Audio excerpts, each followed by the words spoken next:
ਸੁਬਾ ਯਾਰਾਂ ਨੇ ਨਾਈਸ ਮੁੰਡੇ ਦੀ ਮੱਖਣ ਵਰਗੀ ਗੱਡੀ ਨੂੰ ਮਾਰਿਆ ਕਪੜਾ। ਮੈਂ ਕਿਹਾ ਇਹਦੇ ਲੈਂਦੇ ਆ ਹੁਣ। ਤੋਂ ਬਾਅਦ ਯਾਰਾਂ ਨੇ ਖੋਲਿਆ ਬੂਆ ਤੇ ਨਾਈਸ ਮੁੰਡੇ ਦੀ ਮੱਖਣ ਵਰਗੀ ਗੱਡੀ ਕਰਦੇ ਪਏ ਹੁਣ ਬੈ। ਮਿੱਤਰੋ ਗੱਡੀ ਕੱਢੀ ਮਹੱਲੇ ਦੇ ਵਿੱਚ ਨਾਈਸ ਮੁੰਡਾ ਕਹਿੰਦਾ ਮੈਨੂੰ ਦੇ ਮੈਂ ਲੈ ਕੇ ਜਾਣੀ। ਪੈ ਗਿਆ ਮਿੱਤਰੋ ਯਾਰਾਂ ਦਾ ਵਿਆਹ ਤੇ ਹੱਥ ਯਕੀਨ ਕਰੋ ਸਵਾਦ ਸਾਰਾ ਹੀ ਆ। ਅਸਲਾਮ ਅਲੈਕੁਮ ਪਿੰਡ ਵਾਲਿਓ, ਕੀ ਹਾਲ ਚਾਲ ਹੈ? ਸ਼ੁਰੂ ਕਰਦੇ ਆ ਅੱਜ ਦਾ ਮਿੱਠਾ ਵਿਲੋ। ਸੁਭਾਗੀ ਮਾਂ ਤੇ ਹੱਥਾਂ ਦੀ ਦੋ ਗਰਮਾ ਗਰਮ ਪਰਾਠਿਆਂ ਦੀ ਦੇਸੀ ਘਿਓ ਵਾਲੀ ਚੂਰੀ। ਤੋਂ ਫਿਰ ਬਿਸਮਿਲ੍ਲਾ ਦੇਤਾ ਦਬਾ ਕੇ ਰਗੜਾ, ਯਕੀਨ ਕਰੋ ਖਾ ਕੇ ਸਵਾਦ ਸਾਰਾ ਹੀ ਆ। ਤੁਸੀਂ ਕਹਿੰਦੇ ਹੋਣੇ ਆ ਮਿੱਤਰੋ ਕਿੱਧਰ ਜਾਂਦਾ ਪਿਆ ਸਬਜ਼ ਸਬਜ਼ ਹਰਿਆਲੀ ਚੋਂ ਲੰਘ ਜਾਂਦਾ ਪਿਆ ਸਬਜ਼ ਸਬਜ਼ ਹਰਿਆਲੀ ਚੋਂ ਲੰਘ ਕੇ ਆਖਰੀ ਆਰਾਮਗਾਹ ਜਿੱਥੇ ਤੁਸੀਂ ਤੇ ਮੈਂ ਇੱਕ ਦਿਨ ਆ ਜਾਣਾ। ਬਾਅਦ ਚ ਯਾਰ ਹੁਣੀ ਪਹੁੰਚ ਕੇ ਆਖਰੀ ਆਰਾਮਗਾਹ ਜਿੱਥੇ ਤੁਸੀਂ ਤੇ ਮੈਂ ਇੱਕ ਦਿਨ ਆ ਜਾਣਾ। ਮਿੱਤਰੋ ਨਮਾਜ਼ਾਂ ਪੜਿਆ ਕਰੋ। ਪਿੰਡ ਵਾਲਿਆਂ ਦਾ ਮਿੱਤਰੋ ਬਹੁਤ ਜ਼ਿਆਦਾ ਹੈਗਾ ਇਖਲਾਕ। ਫੋਤਕੀ ਜਿਨ੍ਹਾਂ ਦੀ ਮਰਜ਼ੀ ਹੋਈ ਹੋਵੇ ਆ ਜਾਂਦੇ ਆ ਕਬਰ ਕੱਢਣ। ਐਲਾਨ ਹੋਣ ਦੀ ਦੇਰ ਆ ਫੌਰਨ ਆ ਜਾਂਦੇ ਆ ਮਿੱਤਰੋ ਕਬਰ ਕੱਢਣੇ ਵਾਸਤੇ। ਕਿਆ ਬਾਤ ਆ ਮੇਰੇ ਸੋਹਣੇ ਪਿੰਡ ਦੇ ਨੌਜਵਾਨ। ਫਿਰ ਨਮਾਜ਼ੇ ਜਨਾਜ਼ਾ ਪੜ੍ਹਨੇ ਦਾ ਸਵਾਬ ਹੈਗਾ ਉਹੁਦ ਪਹਾੜ ਜਿੰਨਾ। ਬਾਅਦ ਚ ਮਿੱਤਰੋ ਯਾਰ ਹੁਣੀ ਆ ਗਏ ਆਪਣੇ ਸੋਹਣੇ ਮਹੱਲੇ ਦੇ ਵਿੱਚ। ਸਾਹਮਣੇ ਨਜ਼ਰ ਮਾਰਾਂ ਤੇ ਮਿੱਤਰੋ ਆ ਰਹੀ ਆ ਫਾਰਚੂਨਰ ਲੱਗੇ ਹੋਏ ਉਹਨੂੰ ਫੁੱਲ। ਸਾਰਿਆਂ ਦੇ ਮਿੱਤਰੋ ਦਿਲ 'ਚ ਚੱਲਦੀਆਂ ਹੋਣੀਆਂ ਛੁਰੀਆਂ ਜਿਵੇਂ ਮੇਰੇ ਦਿਲ ਦੇ ਵਿੱਚ ਚੱਲ ਰਹੀਆਂ ਛੁਰੀਆਂ। ਆਤ ਆਈ ਹੈ ਜੀ ਸਿੰਧ ਤੋਂ, ਚੈੱਕ ਕਰੋ ਸਿੰਧੀ ਭਾਈ ਕਰਨ ਜਾ ਰਿਹਾ ਨਫਲ ਅਦਾ। ਦੇਖਾਂ ਤੇ ਮਿੱਤਰੋ ਖੜੇ ਆ ਨੰਨੇ ਮੁੰਨੇ ਬੱਚੇ। ਮੈਂ ਕਿਹਾ ਤੁਹਾਨੂੰ ਕੀ ਹੋਇਆ ਯਾਰ? ਅਸੀਂ ਚੁਗਨੇ ਆ ਭਾਈ ਜੀ ਬਰਾਤ ਤੋਂ ਪੈਸੇ ਕੋ ਦਿਹਾੜੀ ਸ਼ਿਹਾੜੀ ਲੱਗ ਜੇਗੀ। ਮੈਂ ਕਿਹਾ ਓਕੇ ਕਰ ਯਾਰ। ਸਭ ਮਾਸ਼ਾਅੱਲਾ ਬੜੇ ਪਿਆਰੇ ਲੱਗ ਰਹੇ ਸੀ ਤੇ ਨਾਲੇ ਕਰ ਰਹੇ ਸੀ ਨਫਲ ਅਦਾ। ਤੇ ਮਿੱਤਰੋ ਨਫਲ ਅਦਾ ਕਰਕੇ ਫੌਰਨ ਆ ਕੇ ਗੱਡੀ ਦੇ ਵਿੱਚ ਬਹਿਣ ਲੱਗੇ ਸੀ ਨੰਨੇ ਮੁੰਨੇ ਬੱਚੇ। ਦੇਖਾਂ ਤੇ ਇਹ ਵੀ ਹੋ ਗਏ ਖੜੇ। ਮੈਂ ਆਪਣੇ ਯਾਰ ਨੁਮਾਨ ਦੇ ਕੋਲ ਮੈਂ ਕਿਹਾ ਕੀ ਹੋਇਆ ਯਾਰ? ਕਹਿੰਦਾ ਜਾਣਾ ਸ਼ਹਿਰ। ਮੈਂ ਕਿਹਾ ਕੰਮ ਕੀ ਆ? ਫਰਾਂਦੇ ਮਿੱਤਰੋ ਪਹੁੰਚ ਗਏ। ਫਿਰ ਅਸੀਂ ਸੋਹਣੇ ਸ਼ਹਿਰ ਸਰਗੋਦਾ ਦੇ ਜੇਲ ਰੋਡ। ਮਿੱਤਰੋ ਬੜੀ ਸੀ ਇਸ ਕਰਕੇ ਲਈ ਹੋਈ ਸੀ ਚਾਦਰ। ਨੁਮਾਨ ਭਾਈ ਨੂੰ ਮੈਂ ਪੁੱਛੀ ਗਿਆ। ਮੈਂ ਕਿਹਾ ਕੰਮ ਕੀ ਆ ਯਾਰ? ਕੰਮ ਹੀ ਨਹੀਂ ਮਿੱਤਰੋ ਦੱਸ ਰਿਹਾ। ਸਰਗੋਦਾ ਦਾ ਸੋਹਣਾ ਸ਼ੈਲ ਦਾ ਪੰਪ, ਯਕੀਨ ਕਰੋ ਇਹਨਾਂ ਦੀ ਪੈਟਰੋਲ ਦੀ ਐਵਰੇਜ ਕਮਾਲ। ਚੈੱਕ ਕਰੋ ਜੀ ਲਿਖਿਆ ਹੋਇਆ ਸਾਡੇ ਸੋਹਣੇ ਸ਼ਹਿਰ ਸਰਗੋਦਾ ਦਾ ਨਾਮ ਤੇ ਰਾਤ ਨੂੰ ਇਹ ਕਰਨ ਲੱਗ ਜਾਂਦਾ ਜਗਮਗ। ਹੁਣੀ ਫਿਰਦੇ ਪਏ ਆ ਮਿੱਤਰੋ ਯੂਨੀਵਰਸਿਟੀ ਰੋਡ। ਭਾਈ ਕਹਿੰਦਾ ਮਿੱਤਰੋ ਜਾਣਾ ਲਾਰੀ ਅੱਡੇ, ਉੱਥੋਂ ਲੈਣਾ ਇੱਕ ਬੰਦੇ ਨੂੰ। ਮੈਂ ਕਿਹਾ ਹੈ ਕੌਣ ਆ ਯਾਰ? ਦੱਸ ਹੀ ਨਹੀਂ ਰਿਹਾ ਸੀ ਮਿੱਤਰੋ। ਆਪ ਤਾਂ ਮਿੱਤਰੋ ਹੈ ਸੀ ਇੰਤਜ਼ਾਰ। ਮੈਨੂੰ ਹੁਣ ਦੱਸਿਆ ਉਹਨੇ ਕਿ ਸ਼ੇਖ ਸਾਹਿਬ ਆ ਰਹੇ ਆ ਮਿੱਤਰੋ ਫੈਸਲਾਬਾਦ। ਪਹੁੰਚ ਕੇ ਮਿੱਤਰੋ ਫਿਰ ਆਪਣੇ ਘਰ। ਮੈਨੂੰ ਤਾਂ ਯਾਦ ਆਇਆ ਮੈਂ ਤਾਂ ਜਾਣਾ ਵਿਆਹ ਤੇ ਮਿੱਤਰੋ ਜਲਦੀ ਹੋ ਜਾਈਏ ਤਿਆਰ। ਹੁਣੀ ਹੋ ਗਏ ਫਿਰ ਮਿੱਤਰੋ ਤਿਆਰ। ਮੈਂ ਕਿਹਾ ਹੁਣ ਚੱਲਦੇ ਆ ਵਿਆਹ ਤੇ ਮੈਨੂੰ ਲੱਗੀ ਹੋਈ ਆ ਬੜੀ ਜ਼ਿਆਦਾ ਯਾਰ। ਪਹੁੰਚਿਆ ਵਿਆਹ ਵਾਲਿਆਂ ਦੇ ਘਰ ਦੇ ਕੋਲ। ਆਤਫ ਭਾਈ ਆ ਰਹੇ। ਮੈਂ ਕਿਹਾ ਆਤਫ ਭਾਈ ਤੁਸੀਂ ਤਾਂ ਪਹਿਲੇ ਹੀ ਆਏ ਆ ਉਰੇ। ਇਕੱਲਾ ਹੀ ਨਹੀਂ ਪਹਿਲਾਂ ਆ ਗਿਆ, ਤੂੰ ਵੀ ਜਲਦੀ ਆ ਗਿਆ ਮਿੱਤਰੋ। ਹਜੇ ਤਾਂ ਉਰੇ ਆਵਾਮ ਹੀ ਕੋਈ ਨਹੀਂ ਆਈ ਯਾਰ। ਵਿੱਚ ਮਿੱਤਰੋ ਜਿਹੜਾ ਮਰਜ਼ੀ ਹੋਵੇ ਵਿਆਹ ਭਾਈ ਆ ਜਾਂਦੇ ਆ ਮੋਟਰਸਾਈਕਲਾਂ ਤੇ ਗੁਬਾਰੇ ਗਬੂਰੇ ਲੈ। ਮੈਨੇ ਨਜ਼ਰ ਮਾਰਾਂ ਤੇ ਮਿੱਤਰੋ ਲੱਗੇ ਹੋਏ ਆ ਗੋਲ ਗੱਪੇ ਵੀ। ਪਤਾ ਮਿੱਤਰੋ ਫਿਰ ਨੰਨੇ ਮੁੰਨੇ ਬੱਚਿਆਂ ਦੇ ਨਾਲ ਬਹਾਰਾਂ। ਚੈੱਕ ਕਰੋ ਮੇਰੇ ਪਿੰਡ ਦੇ ਨੰਨੇ ਮੁੰਨੇ ਬੱਚੇ। ਭਾਈ ਨੂੰ ਕਿਹਾ ਮੈਂ ਕਿਹਾ ਕਿੰਨੀ ਕੁ ਦੇਰ ਆ ਯਾਰ ਬਰਾਤ ਦੇ ਵਿੱਚ? ਕਹਿੰਦਾ ਯਾਰ ਥੋੜੀ ਓ ਦੇਰ। ਭਾਈ ਨੂੰ ਪੁੱਛਿਆ ਮੈਂ ਕਿਹਾ ਕਿੰਨੀ ਕੁ ਲੱਗੀ ਆ ਭੁੱਖ? ਕਹਿੰਦਾ ਯਾਰ ਭੁੱਖ ਬੜੀ ਜ਼ਿਆਦਾ ਲੱਗੀ ਹੋਈ ਹੈ। ਭਾਈ ਮਿੱਤਰੋ ਲਾ ਰਹੇ ਸੀ ਗਰਮਾ ਗਰਮ ਨਾਨ। ਯਕੀਨ ਕਰੋ ਬੜੀ ਸਫਾਈ ਦੇ ਨਾਲ ਲਾਉਂਦੇ ਆ ਸ਼ਕੀਲ ਭਾਈ ਨਾਨ ਨੂੰ। ਤੰਦੂਰ ਦੇ ਅੰਦਰ ਦਾ ਵਿਊ ਦਿਖਾਵਾਂ ਤੇ ਮਿੱਤਰੋ ਤੰਦੂਰ ਤਾਂ ਭਰਿਆ ਪਿਆ ਯਾਰ ਨਾਨਾ ਦੇ ਨਾਲ। ਅੱਜ ਮਿੱਤਰੋ ਦੂਲਾ ਸਾਹਿਬ ਦੀ ਹੋ ਗਈ ਐਂਟਰੀ, ਆ ਗਈ ਬਰਾਤ, ਨਾਲ ਹੀ ਨੰਨੇ ਮੁੰਨੇ ਬੱਚੇ ਹੋ ਗਏ ਖੁਸ਼। ਉਹਨੇ ਨਜ਼ਰ ਮਾਰਾਂ ਤੇ ਮਿੱਤਰੋ ਦੂਲਾ ਸਾਹਿਬ ਦੇ ਇਸਤਕਬਾਲ ਨੂੰ ਖੜੀ ਆ ਆਵਾਮ। ਸਭ ਮਾਸ਼ਾਅੱਲਾ ਬੜੇ ਪਿਆਰੇ ਲੱਗ ਰਹੇ ਸੀ। ਬਾਬਰ ਭਾਈ ਕਰਾਨ ਲੱਗੇ ਦੂਲਾ ਸਾਹਿਬ ਤੋਂ ਵੇਲਾ। ਉਹਨੇ ਬੱਚੇ ਦੇਖਦੇ ਪਏ ਆ ਕਿ ਕਿਦੋਂ ਸੁੱਟਣਗੇ ਪੈਸੇ ਤੇ ਅਸੀਂ ਚੁਗੀਏ। ਤੇ ਵਿੱਚ ਤਾਂ ਮਿੱਤਰੋ ਮੈਂ ਵੀ ਚੁਗਦਾ ਰਿਹਾ ਯਾਰ। ਵਿਆਹਾਂ ਤੋਂ ਪੈਸੇ ਬਾਬਰ ਭਾਈ ਨੇ ਮਾਰੀ ਫਿਰ ਇੱਕ ਦੱਥੀ। ਮਿੱਤਰੋ ਦੂਲਾ ਸਾਹਿਬ ਆਏ ਅੱਗੇ ਨੂੰ ਉਵੇਂ ਹੀ ਕਰਤੀ ਫਿਰ ਫੁੱਲਾਂ ਦੀ ਬਾਰਿਸ਼। ਆਪਦੇ ਮਿੱਤਰੋ ਗੱਲ ਦੇ ਵਿੱਚ ਨਾਲੇ ਪਾਏ ਹਾਰ, ਕੀਤਾ ਇਸਤਕਬਾਲ ਫੁੱਲਾਂ ਦੇ ਨਾਲ। ਸਭ ਮਿੱਤਰੋ ਬਹਿਣ ਲੱਗੇ ਸਟੇਜ ਤੇ। ਇੱਕ ਵਾਰੀ ਫੇਰ ਕੁਵਾਰਿਆਂ ਦੇ ਦਿਲਾਂ ਦੇ ਚੱਲ ਰਹੀਆਂ ਹੋਣੀਆਂ ਛੁਰੀਆਂ। ਦੇਖਾਂ ਤੇ ਹੌਲੀ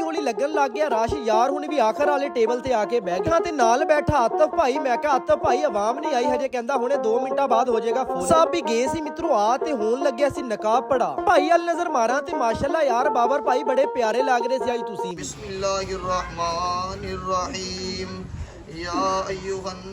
ਮਿੱਤਰੋ ਹੋ ਗਿਆ ਸੀ ਹੁਣ ਪੜਾ ਤੇ ਦੂਲਾ ਸਾਹਿਬ ਦੀ ਹੋ ਰਹੇ ਸੀ ਜੀ ਹੁਣ ਸੈਨ। ਮਿੱਤਰੋ ਗਏ ਸੀ ਹੋ ਤੇ ਹੁਣ ਹੋ ਰਹੀ ਸੀ ਦੁਆ। ਇਹਦੇ ਨਾਲੋਂ ਪਹਿਲੇ ਹਾਫਿਜ਼ ਸਾਹਿਬ ਨੇ ਦਿੱਤੀ ਜੀ ਦੂਲਾ ਸਾਹਿਬ ਨੂੰ ਮੁਬਾਰਕਬਾਦ। ਉਸ ਤੋਂ ਬਾਅਦ ਉਹਦੇ ਕਜ਼ਨ ਦੇਣ ਲੱਗ ਗਏ ਮੁਬਾਰਕਬਾਦ। ਪਹੁੰਚਿਆ ਮਿੱਤਰੋ ਮੈਂ ਆਪਣੇ ਟੇਬਲ ਤੇ। ਇੱਥੇ ਤਾਂ ਲੱਗ ਗਿਆ ਆਵਾਮ ਦਾ ਰਸ਼। ਮੈਂ ਕਿਹਾ ਯਾਰ ਮਿੰਟੋ ਪਹਿਲਾਂ ਆ ਗਈ ਆਵਾਮ। ਬਾਅਦ ਚ ਮਿੱਤਰੋ ਅੱਗੇ ਹਾਜ਼ਰੀ ਖਿਦਮਤ ਹੋ ਗਿਆ। ਕਾਲਾ ਪਾਣੀ ਤੇ ਚਿੱਟਾ ਪਾਣੀ ਤੇ ਖਿਦਮਤ ਹੋ ਗਏ ਨੂਨੇ ਮਿੱਠੇ ਚਾਵਲ। ਹਾਫਿਜ਼ ਸਾਹਿਬ ਕਹਿੰਦੇ ਯਾਰ ਤੂੰ ਖਾ। ਮੈਂ ਕਿਹਾ ਮੈਂ ਨਹੀਂ ਖਾਣੇ ਯਾਰ ਚਾਵਲ, ਮੈਨੂੰ ਮਨਾ। ਭਾਈ ਨੂੰ ਕਿਹਾ ਮੈਂ ਕਿਹਾ ਚਾਵਲ ਕਿਉਂ ਨਹੀਂ ਖਾ ਰਹੇ? ਕਹਿੰਦਾ ਯਾਰ ਮੈਂ ਨਹੀਂ ਖਾ ਸਕਦਾ, ਮੈਨੂੰ ਵੀ ਮਨਾ ਹੈ। ਮਿੱਤਰੋ ਆਇਆ ਖਾਣਿਆਂ ਦਾ ਸਰਦਾਰ ਕੱਟਾ ਸ਼ਰੀਫ। ਹਾਫਿਜ਼ ਸਾਹਿਬ ਨੇ ਚੱਕ ਲਈ ਪੂਰੀ ਪਰਾਤ। ਮੈਂ ਕਿਹਾ ਪ੍ਰੈਂਕ ਹੋ ਗਿਆ। ਯਾਰਾਂ ਨੇ ਵੀ ਭਰ ਲਈ ਮੱਠੀ ਜੀ ਆਵਾਜ਼ ਦੇ ਨਾਲ ਪਲੇਟ ਕਰਦੇ ਇਹਦਾ ਹੁਣ ਮਿੰਟੋ ਪਹਿਲਾਂ ਆਪਰੇਸ਼ਨ। ਇਨ ਕਰੋ ਸਾਡੇ ਪਿੰਡ ਦੇ ਰਾਜੇ ਖਾਣਿਆਂ ਦਾ ਸਰਦਾਰ ਕੱਟਾ ਸ਼ਰੀਫ ਬੜਾ ਸਵਾਦੀ ਬਣਾਉਂਦੇ ਆ। ਕੱਟਾ ਸ਼ਰੀਫ ਖਾ ਕੇ ਸਵਾਦ ਸਾਰਾ ਹੀ ਆ। ਨਜ਼ਰ ਮਾਰਾਂ ਤੇ ਯੰਗ ਸਟਾਰ ਮੁੰਡੇ ਵੀ ਦਿੰਦੇ ਪਏ ਆ ਦਬਾ ਕੇ ਰਗੜਾ। ਆਵਾਮ ਦੇਖਾਂ ਤੇ ਮਿੱਤਰੋ ਹੋਈ ਅੱਜ ਖਾਣੇ ਨੂੰ ਸ਼ੁਰੂ। ਯਾਰ ਥੋੜੇ ਜਿਹੀ ਖਾ ਲਈਏ ਚਾਵਲ, ਉੱਤੇ ਪਾਇਆ ਸਾਲਾ। ਅੱਜ ਯਾਰਾਂ ਨੇ ਪੀਤਾ ਕਾਲਾ ਪਾਣੀ ਪੀ ਕੇ ਸਵਾਦ ਸਾਰਾ ਹੀ ਆ। ਖਾਣ ਤੋਂ ਬਾਅਦ ਮਿੱਤਰੋ ਟੇਬਲ ਦਾ ਦੇਖਾਂ ਤੇ ਇਸ ਜਿਹਾ ਹਾਲ ਹੋਏ ਆ ਜਿਵੇਂ ਇੰਡੀਆ ਤੇ ਪਾਕਿਸਤਾਨ ਦੀ ਹੋਈ ਆ ਜੰਗ। ਚਲੋ ਯਾਰ ਮੇਰੀ ਤਾਂ ਹੈਗੀ ਆ ਥੋੜੀ ਜੀ ਖਰਾਕ, ਇੱਧਰ ਦੇਖਾਂ ਤੇ ਯੰਗ ਸਟਾਰ ਮੁੰਡੇ ਹਜੇ ਵੀ ਖਾਂਦੇ ਪਏ ਆ ਯਾਰ। ਮਿੱਤਰੋ ਮੌਸਮ ਵੀ ਬੜਾ ਬਣਿਆ ਹੋਇਆ ਸੀ, ਸਮੈਕਸੀ ਤੇ ਪੀਣੀ ਚਾਹੀਦੀ ਆ ਗਰਮਾ ਗਰਮ ਚਾਹ। ਵਾਹ ਬਈ ਵਾਹ। ਆਪਨੇ ਜਿਵੇਂ ਮੇਰੇ ਨਾਲ ਕੀਤਾ ਸੀ ਮਿੱਤਰੋ ਪ੍ਰੈਂਕ, ਯਾਰਾਂ ਨੇ ਵੀ ਕਰਤਾ ਫਿਰ ਮੱਠੀ ਜੀ ਆਵਾਜ਼ ਦੇ ਨਾਲ ਹਾਫਜ਼ ਨਾਲ ਪ੍ਰੈਂਕ। ਕਹਿੰਦੇ ਯਾਰ ਲਿਆ ਚਾਹ, ਮੈਂ ਕਿਹਾ ਯਾਰ ਤੂੰ ਚਾਹ ਨਹੀਂ ਪੀ ਸਕਦਾ ਕਿਉਂਕਿ ਹੁਣ ਹੋਣ ਲੱਗੀ ਆ ਮੇਰੀ। ਮਿੱਤਰੋ ਫਿਰ ਆਈ ਗਈ ਯੰਗ ਸਟਾਰ ਮੁੰਡੇ ਵੀ ਪੀਣ ਲੱਗ ਗਏ ਚਾਹ। ਵਾਹ ਬਈ ਵਾਹ। ਹੁਣ ਖਾਣ ਤੋਂ ਬਾਅਦ ਆਵਾਮ ਦੇਖਾਂ ਤੇ ਮਿੱਤਰੋ ਜਾਣ ਲੱਗ ਗਈ ਆਪਣੇ ਆਪਣੇ ਘਰਾਂ। ਪਹੁੰਚਿਆ ਮਿੱਤਰੋ ਆਪਣੇ ਸੋਹਣੇ ਮਹੱਲੇ ਦੇ ਵਿੱਚ ਤੇ ਆਣ ਲੱਗ ਗਈਆਂ ਹਲਕੀਆਂ ਹਲਕੀਆਂ ਕਣੀਆਂ। ਮਿੱਤਰੋ ਥੋੜੀ ਜੀ ਦੇਰ ਬਾਅਦ ਹੀ ਨਿਕਲਿਆ ਸੂਰਜ, ਰੱਬ ਦਾ ਕੀਤਾ ਲੱਖਾਂ ਕਰੋੜਾਂ ਮਰਤਬਾ ਸ਼ੁਕਰ ਅਦਾ। ਤੇ ਦੇਖਾਂ ਤੇ ਮਿੱਤਰੋ ਖੜੇ ਸੀ ਅਨਸ ਤੇ ਵਲੀਦ ਭਾਈ। ਮੈਂ ਕਿਹਾ ਆਇਓ ਯਾਰ ਚਲੀਏ ਨਮਾਜ਼ ਪੜ੍ਹ। ਫਿਰ ਨਮਾਜ਼ੇ